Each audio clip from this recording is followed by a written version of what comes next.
I'm bored, so let's do a totally real, not at all fake lore analysis of this pilot I found and watched. Also, before we begin, for the most part, I really like this pilot. This is all mainly a joke. I might do a quick review of the video at the end, but in short, it's really good. Also, go watch the pilot if you haven't already, preferably before watching this. I wonder why the intro starts off pixelated. Could it be that maybe they're in a video game? Oh wow, no shit! Cain is actually immortal, and is in reality Cain from the Bible, who murdered his brother Abel. Oh, also he moonlights as an SCP sometimes. Speaking of which, why are Cain's eyes in his mouth? Well, they do say that the eyes are the window to the soul, and this represents how Cain eats people's souls. Or something, I don't know. Bubble is a chain chomp. You know what? Stop the damn music! Stop it! Okay, who is Zooble? Okay, seriously, I got a fair amount from the other characters in this pilot, but Zooble just seemed to sort of exist. How do I take this headset off? Wait a second. A headset? You mean like a VR headset, for example? Could it be that maybe they're in a video game? Oh wow, no shit! Also, hey, she's a clown. Jester. Well, the outfit anyway. So what? I'm funny now? I'm a funny guy just because I'm dressed like a clown?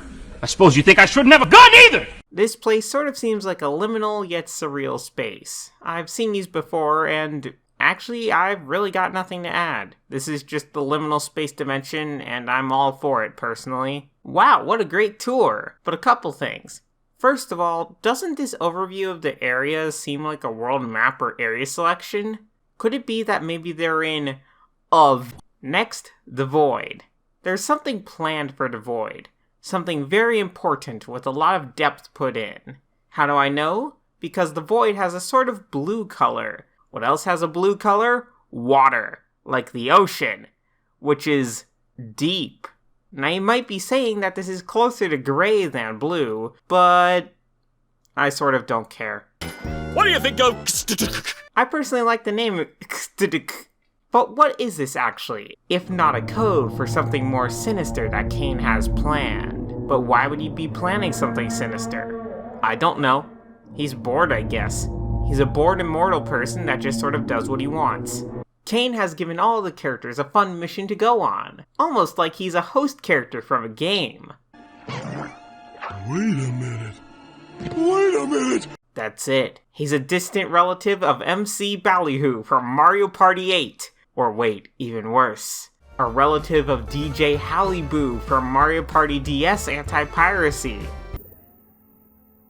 Hey, wait a second, how did Kinger move multiple spaces at once? That's cheating! I have no clue if this was intentional or not, by the way, but Kinger moves like a VeggieTales character. My theory is that he has at some point tried auditioning for VeggieTales, only to realize he has to be a vegetable. Or fruit, I suppose. Or at least a food of some type. Oh, also he has hands, so he's immediately disqualified. Okay, so that thing I mentioned about SCPs earlier was supposed to be a joke, but hey, since we've got one standing right in front of us... The site is experiencing multiple Keter and Euclid level containment breaches. Full site lockdown initiated. Ah, yes, the Frutiger arrow door. Ah, yes, the, spin door. Ah, yes, the Gbod JPEG jump scare door.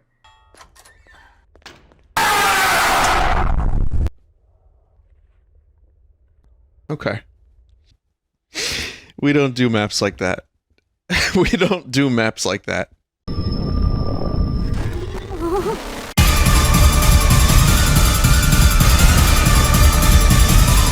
Oh no, Pomni entered somewhere truly terrifying. The back room, the Stanley Parable. Any sort of rundown liminal office setting where everyone's gone. Any of those would work, actually. Hey, actually, I've been meaning to ask what the deal is with Gloinks and the Gloink Queen in general. Like, I'm fairly certain it wants to turn everything into Gloinks, but why? Oh, never mind, it's dead anyway.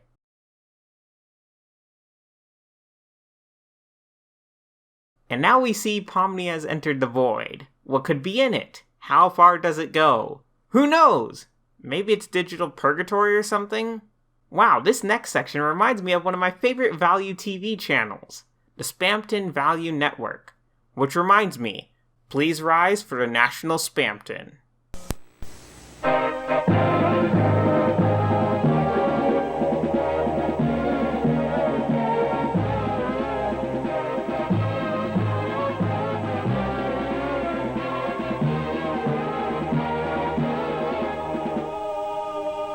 Also, I don't know what the numbers in Wingdings are. After I couldn't find the mailbox icon, I just sort of gave up.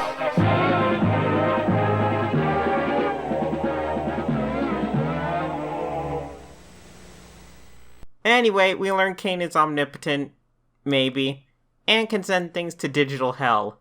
Oh, also Pomni goes a slight bit insane. Yep, I'm insane.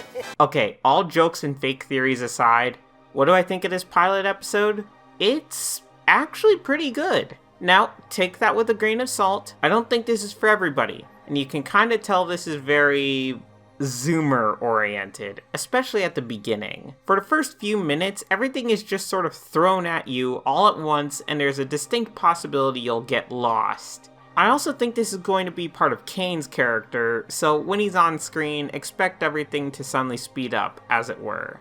I think that there are plenty of people that might get turned away by that sort of thing though, and I'm not going to pretend it's for everybody, because it sort of isn't.